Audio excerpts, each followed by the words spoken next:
Hey guys, welcome back to RLS Scenario.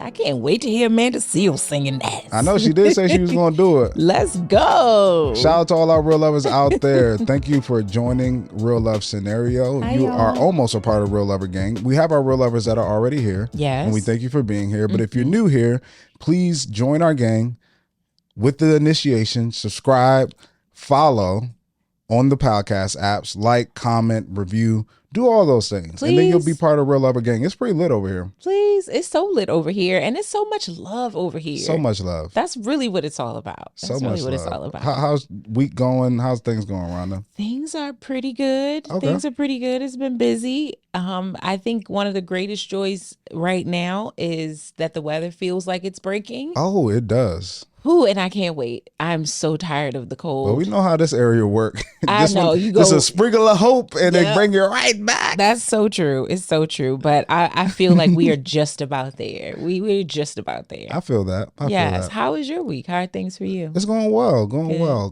Doing a lot of things.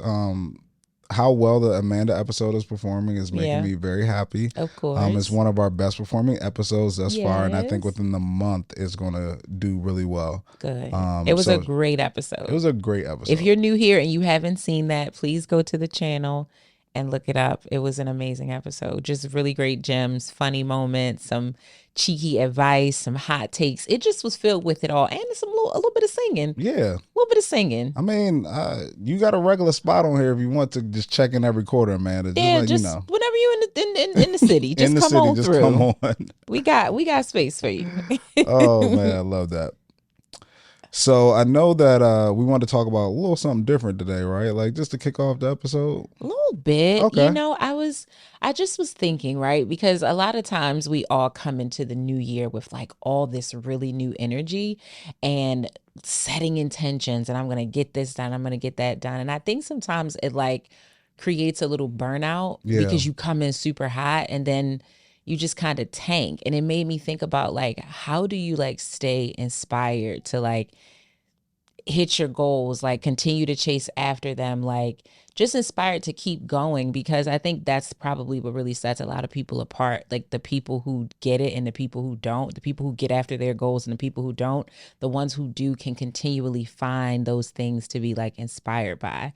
So I just wanted to know, like, as you being an entrepreneur and just like constantly changing things and like experimenting with things, I feel like you're always doing that, like finding inspiration. Yeah. So like, what helps keep that fire going in you? Oh, that's a good question. As most people, I don't know if most people on this show know, but I've been an entrepreneur all my adult life for the most part. And definitely have experienced a lot of different things. I think for me, number one is I know where I ultimately want to be. And it's not where I currently am, but it keeps me inspired because I feel like I want to reach that goal. Yeah. I hear a lot of people that's like, oh, that's unrealistic. It's like, if you're not waking up every day to try to achieve the things you want to achieve, like, what are we really doing? Yeah. Even if you don't reach it, you don't reach it. But if you're not pushing towards that every day, why even do anything at all? So I'm always pushing to try to have the big house that I want, try to have the big family, try to be in this financial position. I want to buy my mom a house, you know, and pay that off. I want to retire my parents. I want to retire my friends. Like, these are all goals that I have for myself. Right. And it motivates me every day. And I think when you're on the right path, you get little things that like give you that boost of inspiration to be like, I'm on the right track and I'm on the right path. So that always feels good. Yeah. But as far as on a daily, like, I don't necessarily set or pay attention to my goals every single day. I really set a goal and then set up processes to achieve that goal. Yeah. Because it's like that one saying, it takes how you eat an elephant, one bite at a time. Like, it just takes time to achieve things. So if you try to knock it all out in one day, it's going to make it hard, and then you're going to feel like a failure yourself because you put way too much on yourself in that one day. So you have to, you know, take it day by day, be a little bit better every single day.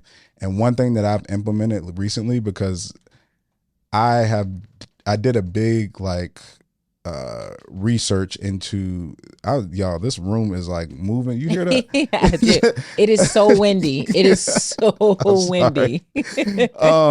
But I did this big like research thing and got lost into like productivity and finding different systems that work, because I know I would do a lot during the day, but I would leave my day not feeling like I accomplished a day. Yeah.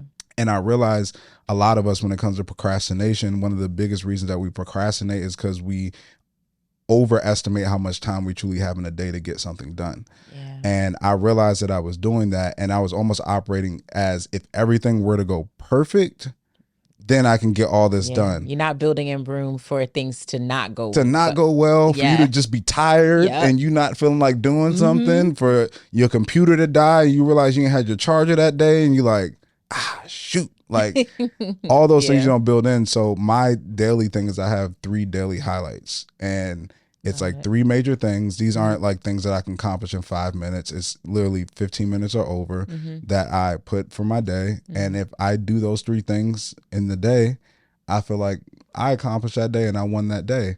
And if you take that mindset, after a week, you'll realize you got a lot of stuff done versus trying to do everything in one day. I'm going to build my website. I'm going to do it in a day or 2. But if you just say, oh, this day I'm going to write the verbiage, or this day I'm just going to come up with the outline. Yeah.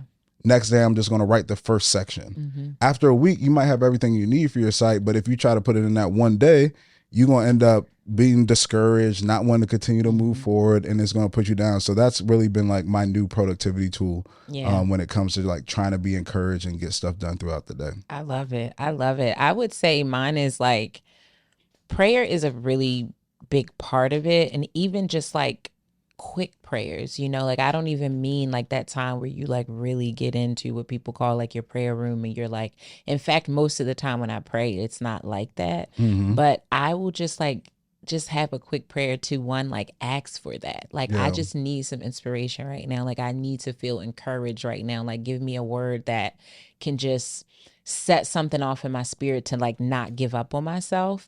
And one of my other favorite things to do is like to really look into people who I admire and read their stories, right? Like, because you can look at someone today who is in or within the realm of something you want. Maybe you're chasing after, you know, being able to start a nonprofit to help someone.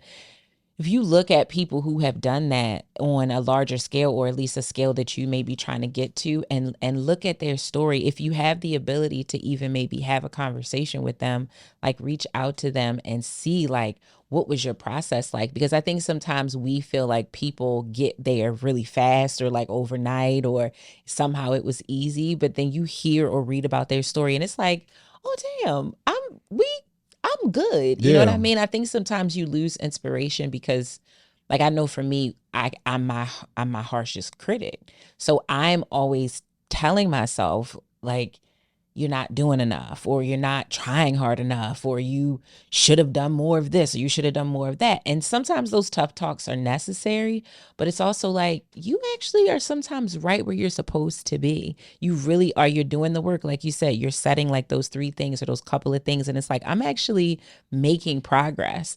I'm expecting to be running right now when I'm jogging, and like, that's totally okay. So that's one thing I will say, like with this recent switch in my like full-time job, I have to be a lot more disciplined about like when I go to sleep and when I get up in the morning. Like I really don't have a lot of wiggle room. 1-2 steps in the wrong direction and it can really throw off my entire day. That type of discipline has also really helped, like with me having really dedicated quiet time to like read inspirational messages, to read scripture sometime, or to identify people who do that for me. Like I don't know them, but in my heart of hearts, they're doing that for me. That little message, that was for me. Sometimes that's all it takes, that little spark to just say like, you're going in the right direction, and like, it's okay. But I'm very much inspired by other people's stories. I would say that's my favorite one for the things that I really want to do. I'm like, oh, I want to have this business one day. Let me go and look up a person and go and look through their whole story, whatever I can find out about it. And usually something along that line, whether it's how old they were when it was successful. Man, I think I Ava DuVernay. Yeah, like she's definitely someone. You think about like a Issa Rae, even when you think about like Jay-Z, people feel like, oh, he was still young, but to start rapping at 26, really, like it's older when a lot of people start at 19 and 20, you know? So I love doing that. And those are just some of the things that like keep me inspired. No, that's awesome. And I think what you talked about is really talking about perspective. And that is such a huge thing in our lives. Like, there's a reason they have the saying, one man's trash is another man's treasure. True. Or looking at something, the glass half full or half empty. Like, having that perspective will, change the way you operate and motivate you in a different way. And you can look for inspiration from somebody else's life, but sometimes you can even look at your own life and draw inspiration from that. That's true. You could look back, because you have, sometimes when you're goal chasing, you're always focused on what you haven't done yet and what you haven't achieved. Gotta look but back. then when you look back, you say like, look at what I did. Yeah, and then I always so talk to my friends about that too. I always ask my friends, like, I'm booking these flights, Brie and I are doing this. And I'll ask some of my friends, like, how many times did you get on a plane as a kid?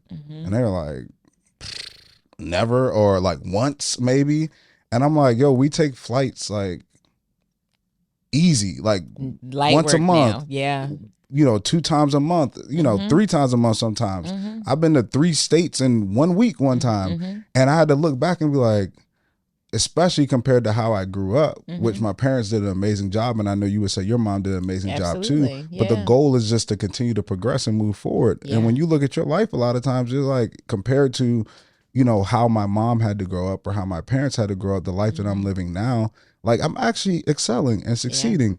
And you realize too, is that a lot of the mistakes that you make, everybody does it. Majority of us do them. Everybody does it. Everybody procrastinates. The most motivated person in the world, you think, they procrastinate. And one thing I want to tell you guys too, which I had to learn, is that when you hear some of your favorite people do interviews and stuff like that, not saying that they aren't always telling the truth, but a lot of times people tell you what they, inspire to do in their lives. So somebody might say, I wake up at 5:30 every morning.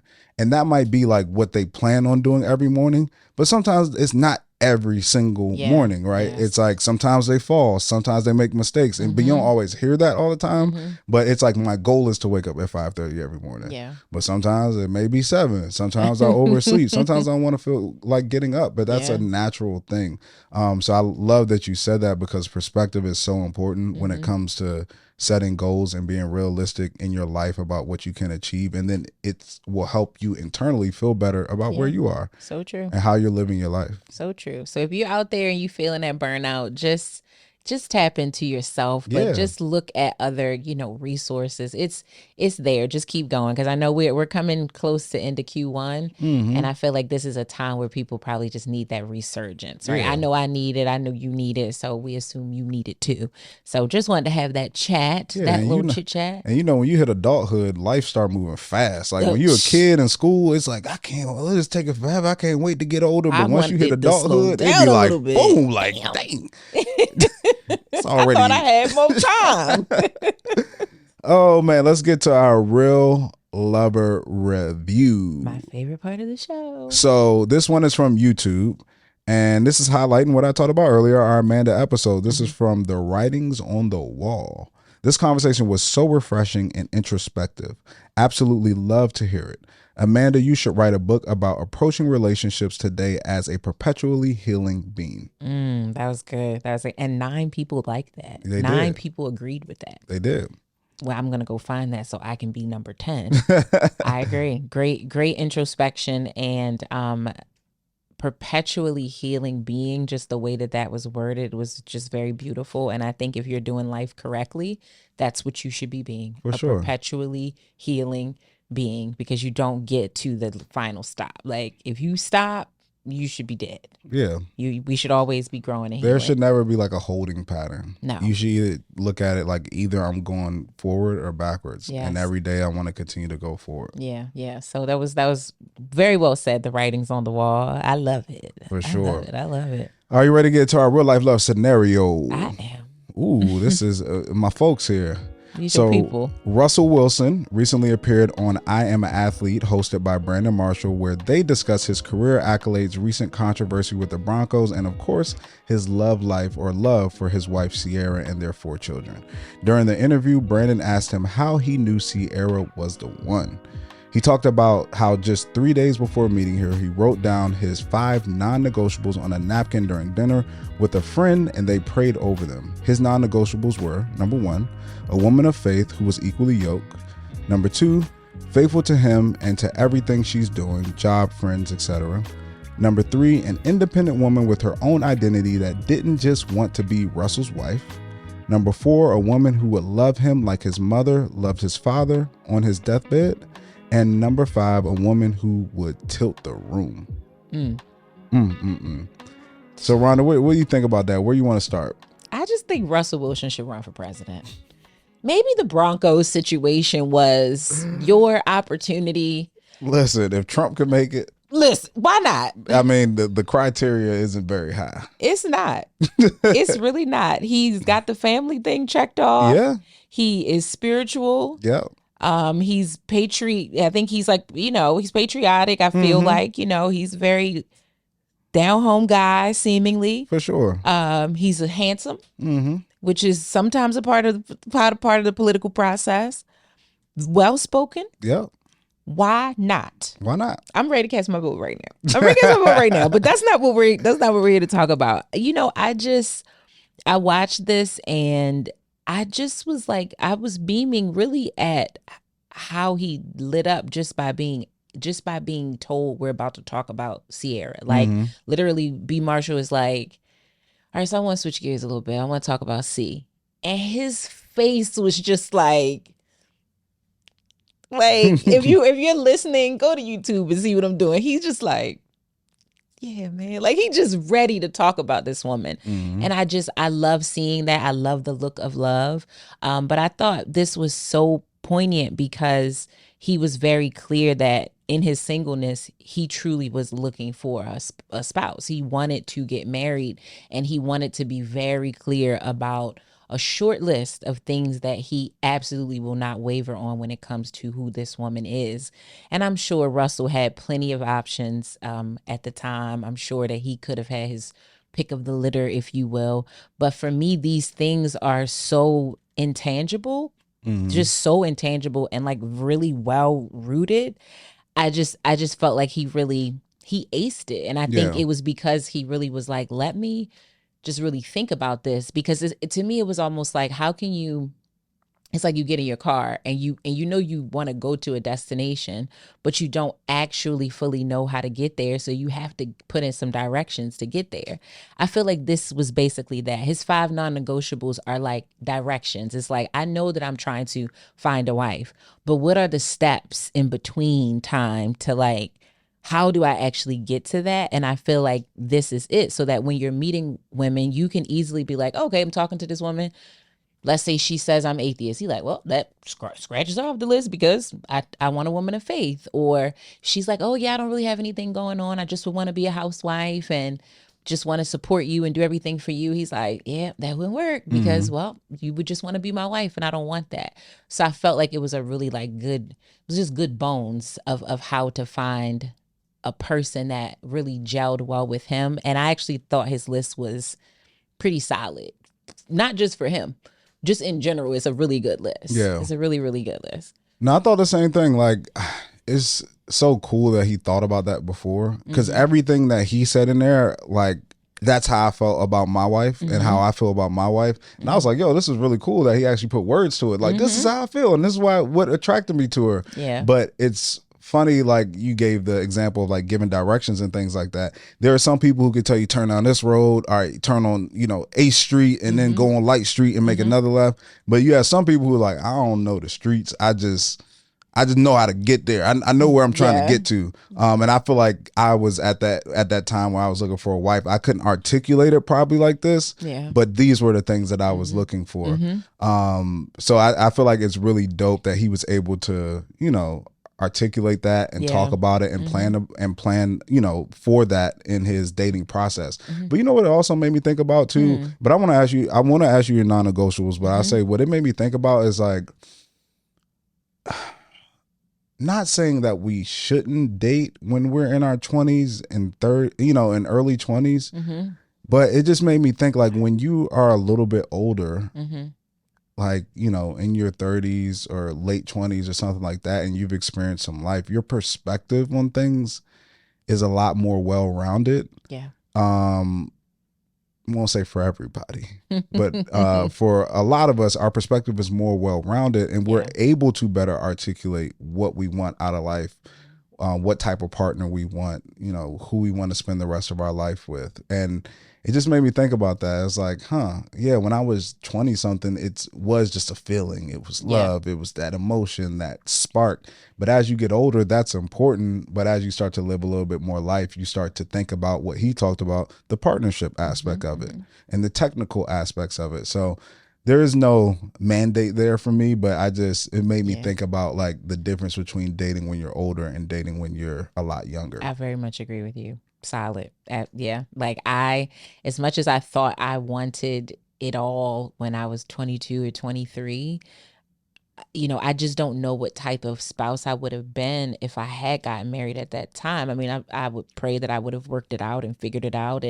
But I think who I became in my early, but really to my mid 30s is like just something that, or someone that's like, yeah, this is really like I'm just clearer about a lot of things, but I'm definitely clearer about that.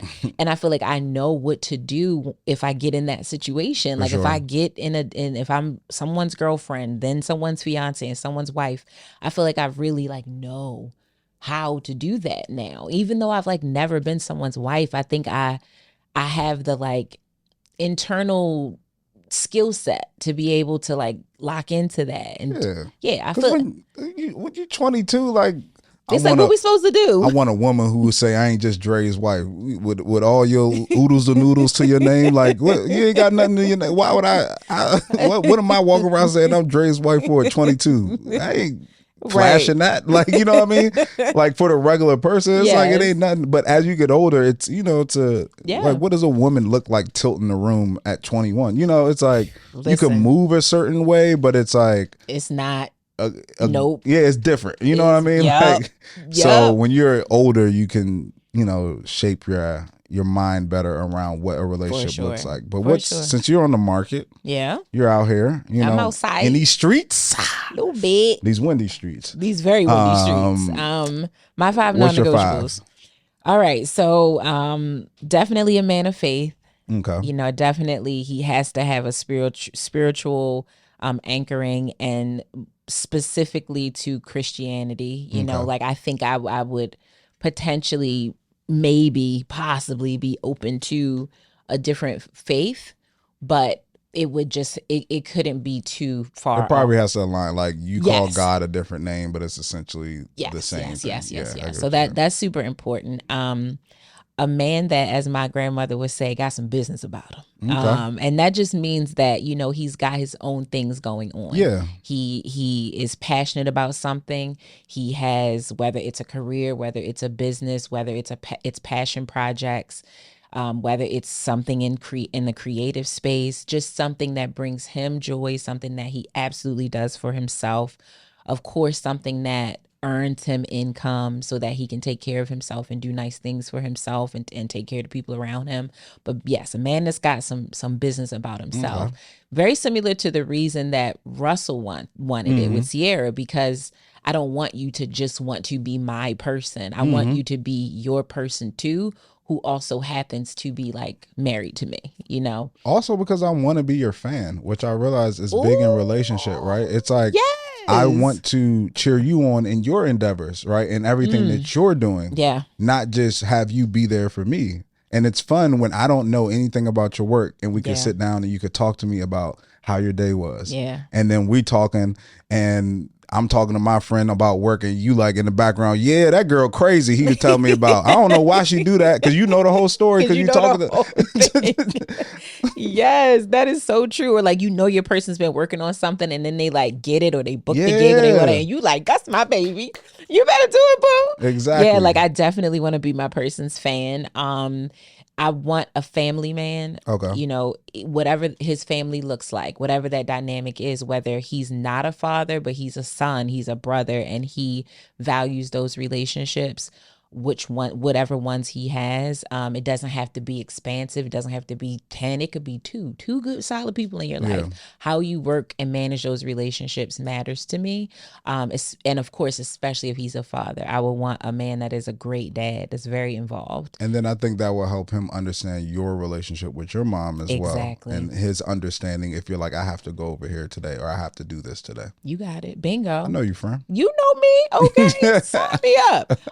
The fourth one I would say is someone who has the ability to inspire me, like to help me dream, to help me feel encouraged. Like what we talked about at the top of the episode. I think, I'm not going to say like that can just lead me, because yes, I want that too, but I want it from the position of servitude. I want it from the position of like, being able to talk and encourage me and support me. Conversation is super important to me. I've said that. If you're not new here, you've heard me say that a lot.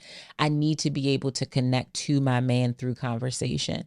And that could be fun conversations. That can be thoughtful and inspirational conversations. That can be prayer. I want to be able to speak the same language when it comes to music, conversations around just creative things. But we have to have like just really great conversation rooted in the ability to like, again, lead and inspire me, but also just like, I want to talk to you. I really do. I value the silence and just the quiet times too, but I got to feel like I can bounce ideas off of you. Like we have to be able to do that together. Yeah. If you can't talk or you struggle with making conversation or communicating, that would be a total deal breaker for me. I think the inspirational part is a huge thing because, I mean, a lot of that is just knowing somebody has your back. Yeah. It's like you ever roll up in a place and you like, I got my friend with me, or I got my, like, you can act, you act a little different if you got your person with you, got your back versus rolling in there by yourself. And sometimes in relationships, you want to do something or take that leap, but this just them being like, do it, man. Like, we'll be good. Like, we'll be fine. We'll be fine. Like, you got this. You got it. Stop worrying about it. Yeah. Stop. I got this. This just, so I definitely need that. And I would say the last one is probably just a little looser, but I just need someone that like wants to have fun. Gotcha. That just sometimes like needs to be able to be mindless and just joyful. I want to have those kid-like moments. I want to do stupid stuff sometimes. Like we get out the car and it's like, I bet you I can beat you to the door. And we like just silly stuff like that, or just like telling really corny jokes and we are both like dying laughing. I feel like laughter is absolutely medicine. I feel like it's healing. And so I need someone that even if you're not very comedic, you just know how to have fun. You know how to do fun stuff. Like I want to go to the arcade with you and play Fruit Ninja and brag when I bust your ass on the games. You know what I mean? Like I want to be able to have fun with my person. No, I love that. And I did a podcast interview recently about relationships and they asked me like, what's the key or what's the one thing? And I ended up changing my answer off of just observations with the different couples that I'm around. And I said, I think the number one thing that all couples, happy, healthy couples that I've seen is that they have fun together. And they think that their partner is hilarious. Yes. How many people have you met as relationships and they be like, y'all don't know him like I know him. He quiet, but he is funny. Like, and it may just be funny to her. But he tell jokes and you be like, girl, it's not. And it's like she love him. She love him. She loves him. But like I yet to see a happy couple who just like don't just be busting out laughing with each other about just random stuff. Yeah, like I love that. I need that. And I'm silly. I'm goofy. I was voted class clown in high school. I'm very honored to have that superlative along with my friend Octavia. Hey girl. But yes, like we got to be able to have fun. Like we got to be able to just do that. So those are my 5. Yeah. Those are my 5 like solids. Of course, there's plenty of other things that are, we have some flexibility, but those are the 5 that I can't shake on. Yeah, I love that. Yeah. I have 2 things to add to that. So number 1 is when you're making your non-negotiables, when everybody has their list. Yeah. I think it's important to make sure that you can handle what you're asking for. Because in a perfect world, although having all those things is great, but some of those things take sacrifice on your part or understanding on your part or an ability to handle things on your part. Yeah. So you want somebody who could tilt the room. Can you handle somebody who can tilt the room? Yeah. You want somebody of faith, but are you strong enough in your faith for that accountability when you're starting to go to this side or that side and they're telling you like, no, this is the way we need to walk, or this is who we need to go to, or this is how we need to pray, or we need to pray about this. Yeah. Like, are you ready for these things that you're asking for? Because I see a lot of times people have this high expectation of what they want, but then they first don't hold themselves to that standard, right? But then they aren't prepared to receive somebody at that standard. So it's important that your non-negotiables are also your standard of where you're holding yourself to. Yes. So if you want something, you're saying it's non-negotiable, you better have that standard. You better have that thing, right? Because it wouldn't make sense either way. And the second thing is that I love, the first thing that came to mind when I heard Russell say that was that that's the attraction that keeps you attracted to your person for the lifetime. Yes. Right? You have the lust side of things, which is the beauty, you know, when you're young and youthful and like the sexiness. And that's one part of attraction. But that thing that when people was like, dang, I seen his wife put on a few pounds, but he's still all over her, because because she still tilt that room when she walk in. That part. People still see her, that light, that glow. Like, you can't not, pounds or what, I don't care. That thing is on her. Don't get me started about Juicy CC, because Juicy Sierra is my favorite. But okay, sorry, I will not derail this conversation. But I realized when I came to my wife, like, that was a thing. Like, I tell you, in my life, I have dated, I have seen attractive women. Even as a married man, I see plenty of beautiful women all the time. Yeah. But the thing that made my wife special wasn't just her appearance. I remember when I first met her or started interacting with her, it wasn't her appearance, it was how she moved and how she entered a room and how she lit it up. Like, my wife is that type of person where she has a presence about her. Yes. And that attracted me. And now that's the thing that even 7 years later, it's still like, yo, my wife walk in a room, like, I know that if we walk into a space, her and I can be a force. And that is so attractive to me. And that's not going away, you know, 2 years down the road, 5 years down the road, 7 years down the road, as our physical beauty starts to wane. So it's like, those are the things that I think real attraction, long lasting attraction, is built off the things that he's saying versus just the physical, like, lustful things. Yes, man, you nailed that. The only thing that I wanted to add to my non-negotiable before we move on is in that conversation bucket, to me, that is emotional intelligence. Like, that is coupled or in that same kind of category, because to me that is a lot of conversation. Emotional intelligence is definitely things that you just feel and you know how to regulate. But in a relationship, that manifests to conversations. Yeah. Like conversations around conflict, solution-based conversations. It's so much about like communicating, you know, so that's definitely in there, because if you are not emotionally intelligent, do not apply not tall enough to ride this ride. I cannot handle it. If you do not know how to work through a situation or talk or reason, I can't do it. Yeah. I simply can't do it. So shout out to Russell, man. Run for president. If you see this, I'll vote for you. Please, damn, I would love Sierra to be my first lady. Can't you just see them little babies running around on the lawn? All right, then. Okay, well, let's jump into the real love scenario. Funny enough, this week we hear from Sierra's prayer. That's what I decided to name this person. And she says, "Hi, Rhonda and Dre. I met a guy when I was 22. We are 34 now. We worked at the same job and had a mutual social circle. We were both single and not looking for anything serious.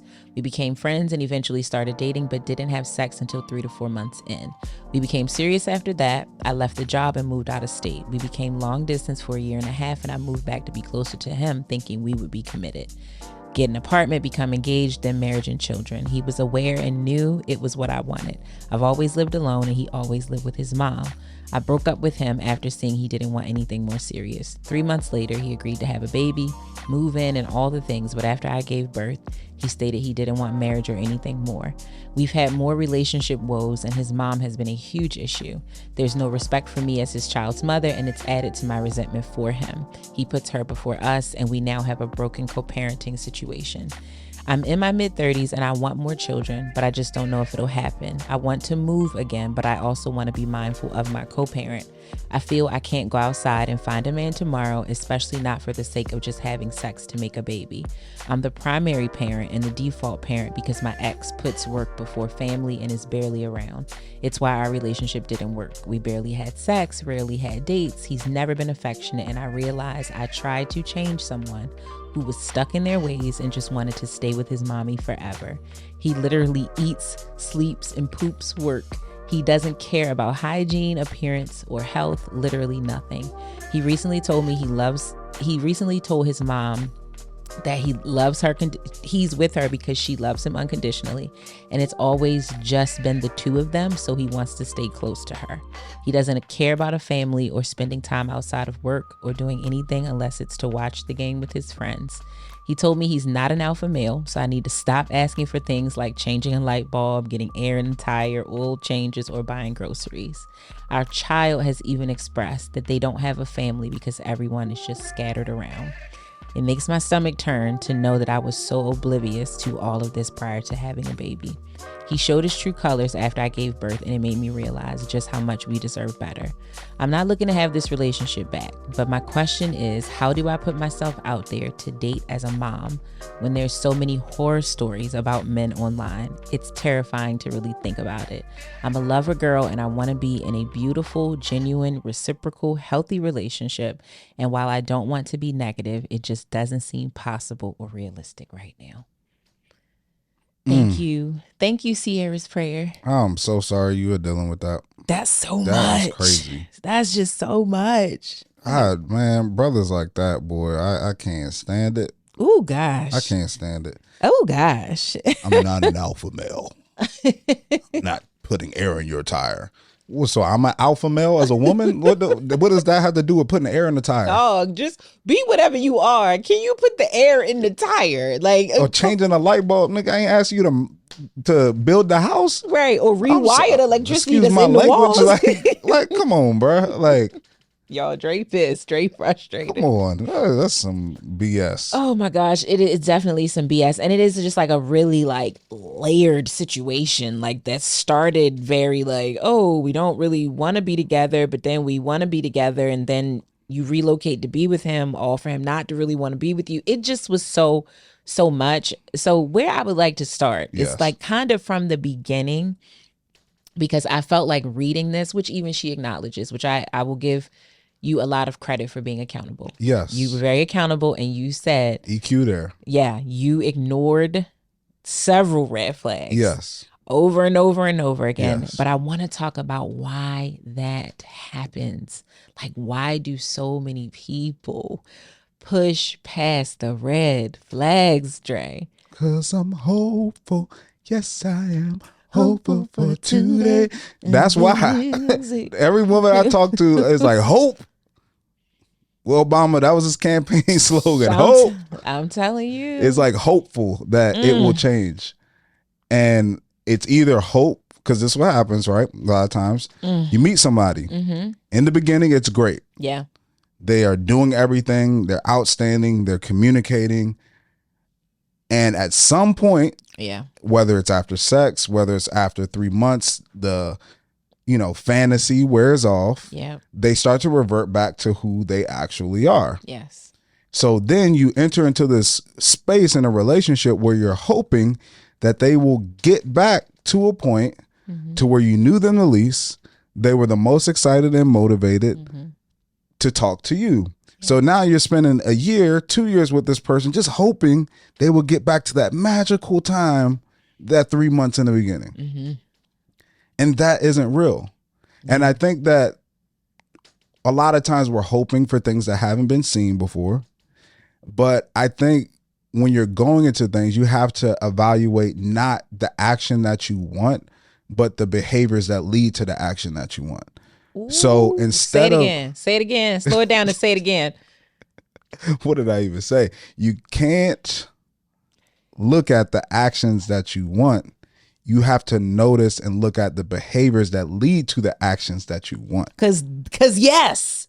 So you want somebody to be somebody who's a planner, who takes initiative and things like that. But have they ever showed you the ability to recognize things in their life that they said, oh, that's my fault, I need to take accountability? Have they shown that they can take accountability? Because the first thing in changing something is first recognizing that there's an issue. That's right. Have they ever showed you that they could take accountability and say, like, I have an issue. There's something that I need to fix. I know it's not right, but I'm going to work towards that. That lets you know that if the different things come, then we could probably work through it, because I can't plan for every little thing that could possibly come up. That's what happens in Brie and our relationship. It's like, why people say, oh, you think you're your forever person? Yes, because we've been through enough stuff that I've seen the tools and all the things that it takes to get past certain situations. We've worked through a lot of things together that, you know, lead to the behaviors that it takes to push through. So no matter what it is, we have done the exercise of working through things.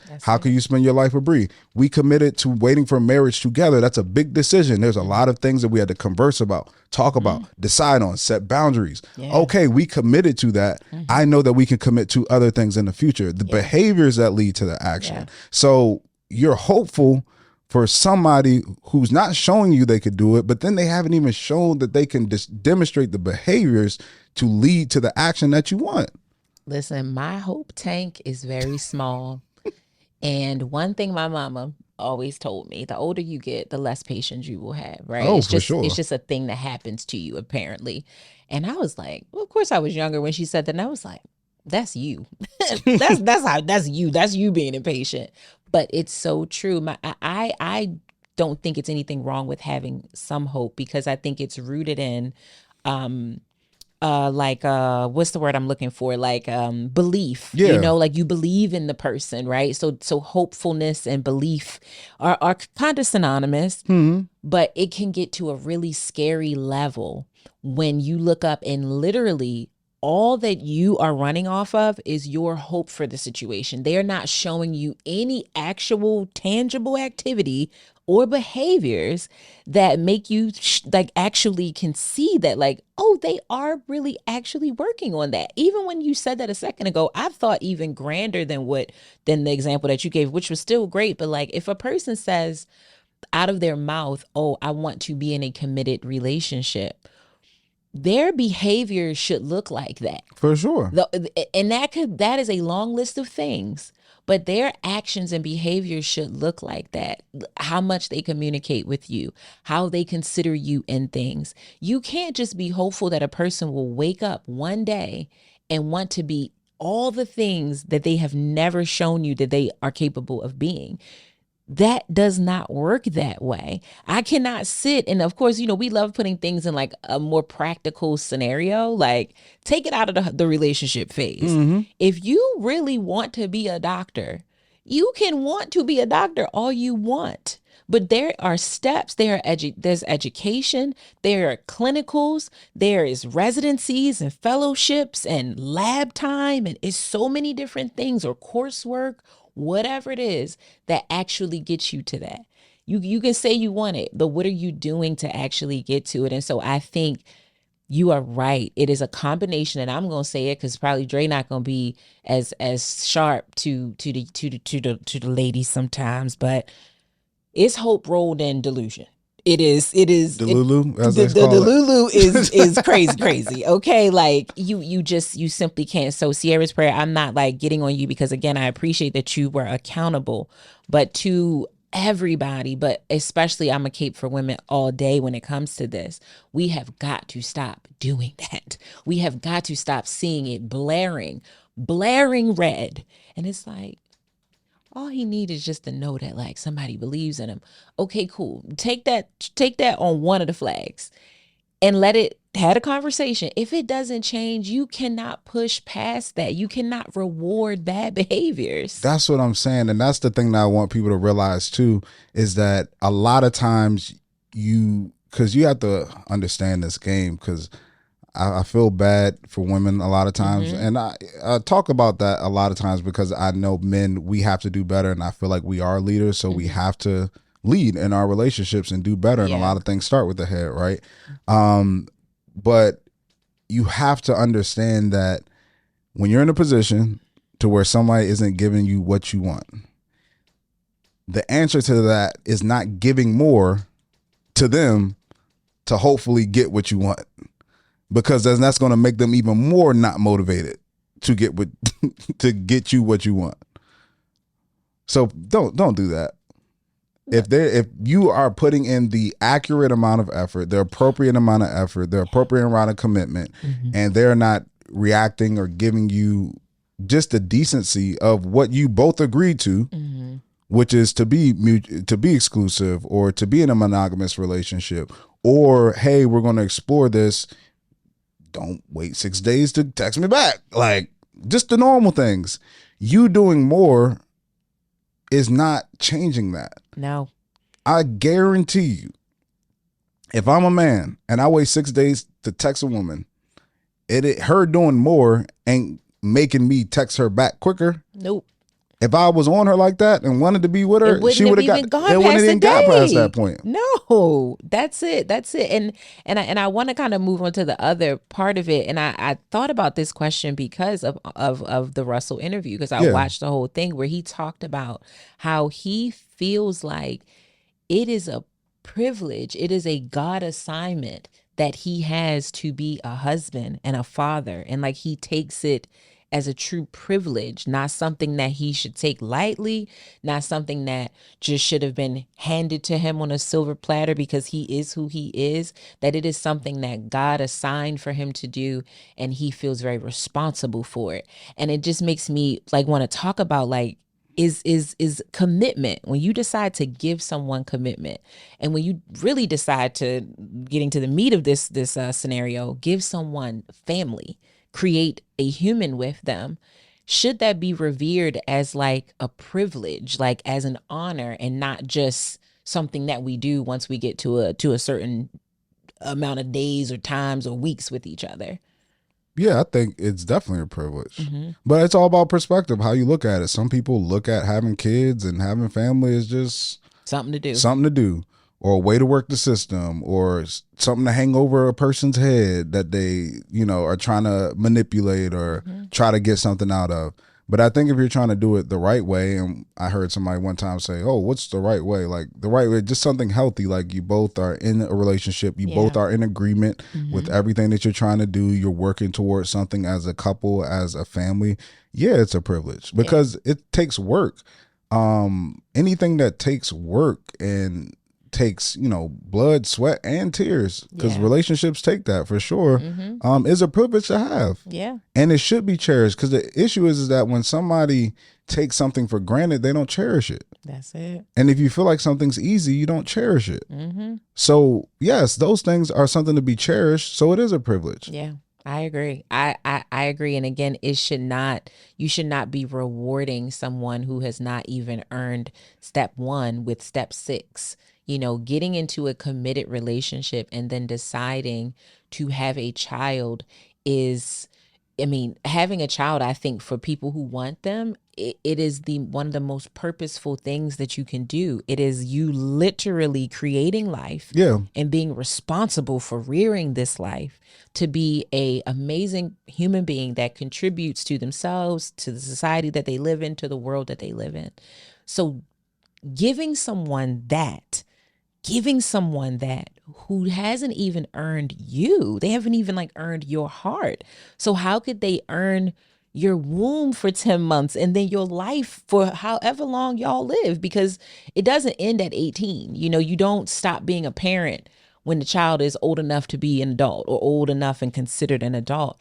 You are forever tethered to this human being as long as you both live, or as long as the child lives, whatever ends first. So to enter into such heavy relationship with someone who literally has not shown you that they're even willing to clean their own ass. Like you're saying, this man he doesn't even have good hygiene. That's horrible. Like, if you don't wipe your own ass, what are you going to do with the babies? Talk to me. It makes sense now. He ain't an alpha male. He a child. That's it. He's a baby. He's a baby. He's his mama's baby. That's it. He's That's out. we can We wrap figured this it up. out. Have a good night, guys. We'll see you next week. Okay. But yes, like it should be revered that way. And I think everyone entering into relationships, or entering into a dating space where you are setting intention, every step of a person having more and more access to you Yeah. is a reward. It is a privilege, and it should be treated as such. It is an honor for someone to give their life to you, for them to trust you, for them to rely on you, for them to feel like you are their person. That is an honor. And so you should treat it that way, because they don't have to do that. They didn't have to choose you. They didn't even have to choose you to just be with them, let alone choose you to be the father or the mother of their child. For sure. So it should be handled in that way. And I think if we really start thinking about that more, we would be a lot more cognizant about the situations that we waste time in, but just in general find ourselves getting in the first place. It's like, if I wouldn't have a baby with you, if I wouldn't even like spend a bunch of my time with you, let me just go. Yeah. You know what I'm saying? Let me just wrap this up. Let me really, really just wrap this up. I agree. Now back to this, to him being a baby, right? Because there's a dynamic here with his birth family and his chosen family. Yes. And once you have a baby with someone, whether you with them or not, they become family. You all have a family connection. And I feel like there should be a leave and cleave experience, right? Like you should, when you start a family, whether that's just you getting married, because even with you and Bree not having babies right now, you two have a family. Yes. Your dynamic is family. But then you have your birth family, you have your parents, you have your cousins, you have aunts.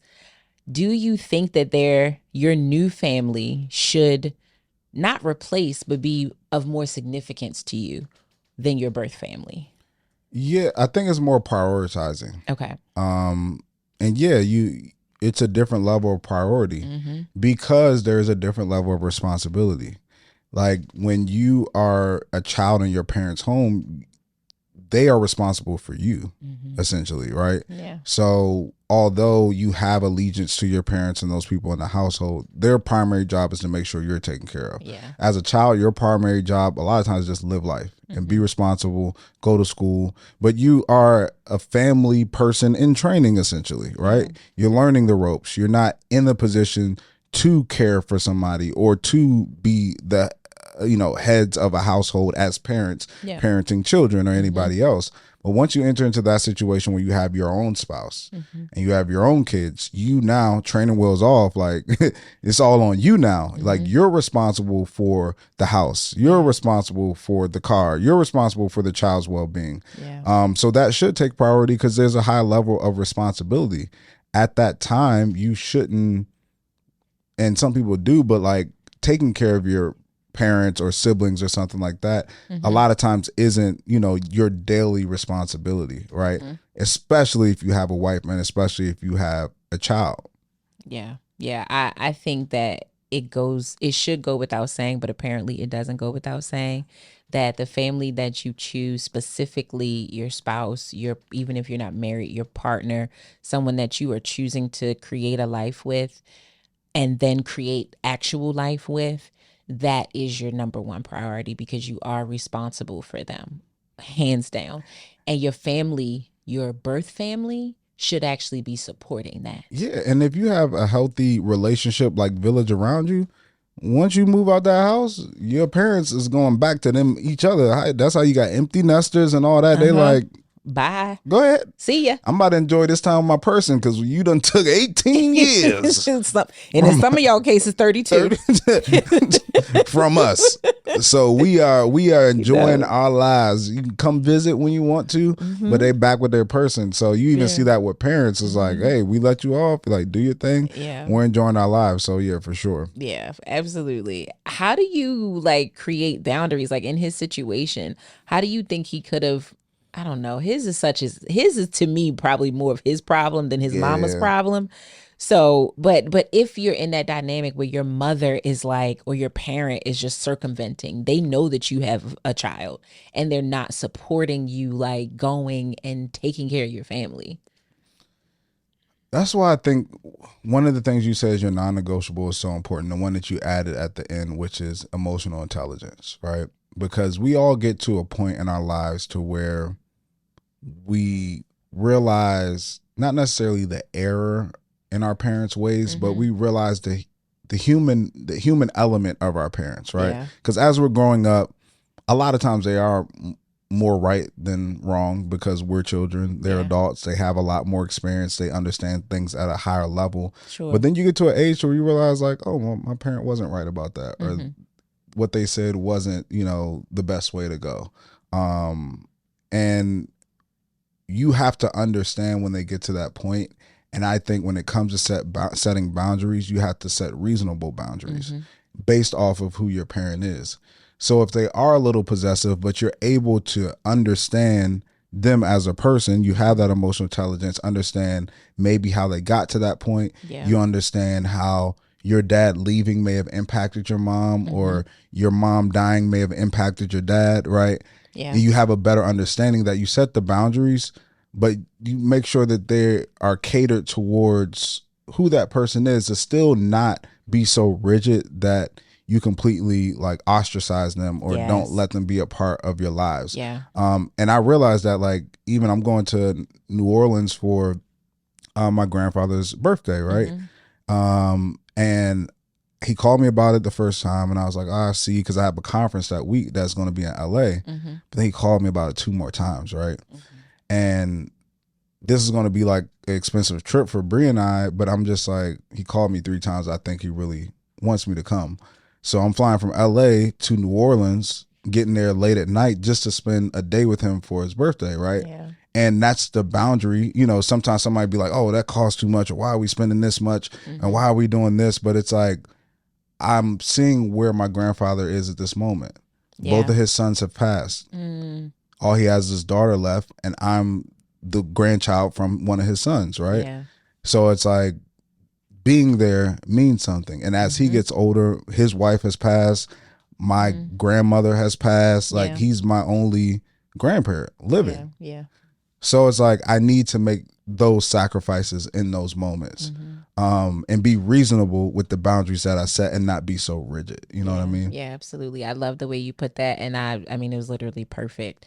I want to move on to really her overall question, right? Is like this co-parenting complexity and how she can date in this new dynamic, which I don't know. Like, when I first read that, I was kind of like, you got some fish to fry before we can get there. But we're gonna address that. But I want to kind of talk about, like, it sounds like she relocated, right, from where she was to be where he is, and she is still where he is, whatever city or state that is in.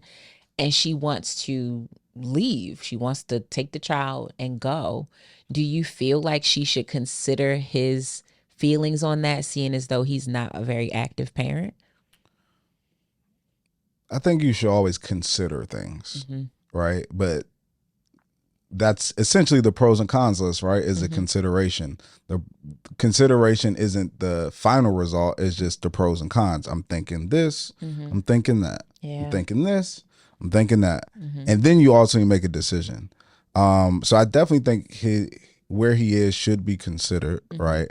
But ultimately, based off of his actions, based off of what you communicate to him about what you need and what you expect out of a partner and what's reasonable, you should move accordingly.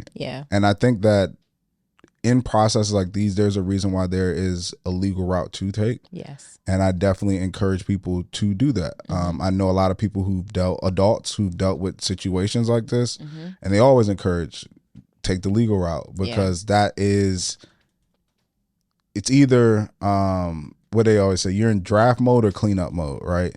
Either you're doing it before or you after. Cleanup is a lot more expensive, a lot more messy, right? So either you get involved with it legally in the beginning, or if you try to just go and do your own thing, and they have pushback and all that stuff, guess where you're going to end up still? Dealing with the legal aspect of it. But in there later might be a restraining order, might be all these other things that you having to deal with. Literally cleaning up the glass from your car, or buying a new tire. Like, I've heard it all. I know somebody who put milk in my boy's gas tank. Start up the engine, car done. Like, Ooh, wicked out here. wicked. So Wicked out here. I encourage people to take the legal route. Yeah, I think so too. I think when I first read this, just based on how much he just doesn't seem to care. He doesn't seem to care about her, doesn't necessarily seem to care about the kid.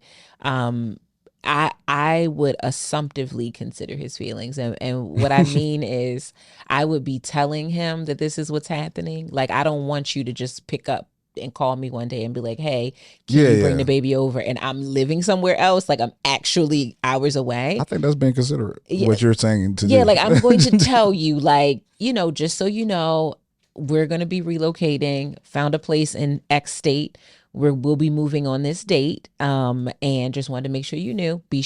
I'll be sure to let you know when we settle and we can figure out, how we'll do the travels or whatever. And really specifically for him, because if he can't do it and the baby is right there. That's what I said. I'm going to present to you a PowerPoint. So according to the last 3 months, if we divide how much time you've actually spent with the baby, even if I move, it will equal the same amount. Yeah, it's not going to change. In fact, I'm sure you'll come less because you're not an alpha male. So that might mean you don't even book flights. You don't get on trains. I don't really know. But, my child certainly deserves a father who wants to be active, is going to be active. And I think when you are an active father, when you are an active parent, I would be giving a very different answer to this. For sure. That you should not just pick up and go because you just want to pick up and go. Yes. I have a friend who, when she wanted to move to another state, her and her ex have such a great co-parenting relationship. And she was like, listen, like, this is going to be so huge for me. Like, it would change my life if I moved here. And she was the custodial parent. And he was like, I am really happy for you and I want you to pursue it. I want you to go. And he was like, and I am not going to stop being an active father. He was like, in fact, if you get and land that job that you want, I will look into relocating to be close to my son. Like, not because he wants to be with her. He was in a whole nother relationship. I feel like that's I was about to say, I feel like that's the thing how you like, man, should I be with No, he's in a whole nother relationship, but they just really co-parented their son so well. And he was a very active dad, not under orders, not under an agreement, just like, I love my kid that much that I don't want to have to be several hours away. Thankfully, they both are in a position in their life where he didn't need to relocate, but there was enough money between the family that it's very easy to go back and forth. Absolutely. And so I'm always inspired by those types of blended dynamics or those types of healthy co-parenting situations. But this guy, girl, me and this baby would be gone. We leave in 2 weeks. Okay. Thank you so much. God bless you. If you my number's not changing, just the address, that's that on that. So this whole dating with a baby thing. Yeah. I'm watching Love is Blind right now. Are you watching? You and everybody else. No, I do not watch that show. I've not seen any season since the first one. Okay. I'm watching this one right now. And it was a girl on there who has a child, right? And she had a baby when she's 18. And she says that she does not tell people, she doesn't tell men up front that she has a child. She waits a little bit and then tells them because she feels like she is so judged by it, that she's just immediately written off by being a mother. And I don't even know if you can answer this question, but I'm gonna ask you anyway. Like, why do you think that men are so like about dating women that have a kid or have kids already? And I guess maybe more so in a dynamic where they don't have them. The man doesn't have children. So it's a few things. I think you find it in nature, but just in general, men are very territorial, right? So being in a space that another man has been already, especially if that man is still there and present, it just feels weird, right? And it showed in its most immature fashion when I was like younger. Like in college, if like before you would date a girl, take her serious, you ask everybody on the team, like, yo, anybody mess with her? Like, in reality, as an adult, it's like, you don't care. But as a child, like when you're younger, that stuff matters. So I think there's a territorial aspect to it, and just like knowing that your woman has been with somebody else and somebody who's there. and they have that dynamic, it feels like they can hold over your head, that even when they show up, it's just like, what's good? Yeah. And even them saying what's up, you like, the way he looking at me, he like know that like he was up in that, and you know, it's just that feeling, right? Yeah. I think that's one aspect of it. And then I think it's the idea of what you wanted your life to look like. And it's that hope thing, right? So it goes back to the hope of what you hoped your life will look like, and still holding out hope that you can still have that. Yeah. So it's like you always wanted to, I think most people a lot of times want to be, if they had to ideally say it, want to be the father or mother of their partner's first child. Yeah. Mainly one, because you get to experience that together. Yeah. Like even for Bree, it's like a lot of times for both of us, we like, oh, you already been to that place? All right, I ain't trying to go to that place because you've been there with somebody else before. I want to go to places that we can experience together for the first time. Yeah. You know, versus something that you did with somebody else. You telling me, oh, we should check it here. You should go here. And thinking in my head, who was you there with? Where'd y'all go? Why you want to go to this place? And who? And it's just like a mental subconscious thing that happens sometimes. But I think that is really the two things. For men, it's a territorial thing, but also like, this is not how I envision my life and what I thought it would be. Yeah. And I think those are realistic thoughts around it. I do. I cannot, because I'm not a mom, right? So it's hard for me to speak from that space. I guess in that sense, it's been a privilege that I don't have to deal with that particular thing. I would assume, that people with children tend to probably find more success with other people with children, just a lot more understanding in that case. But again, going back to Russell and Sierra, I just saw today that Chanel Iman, and is it Davon, he's an NFL player. I can't think of his whole name, but the model Chanel remarried.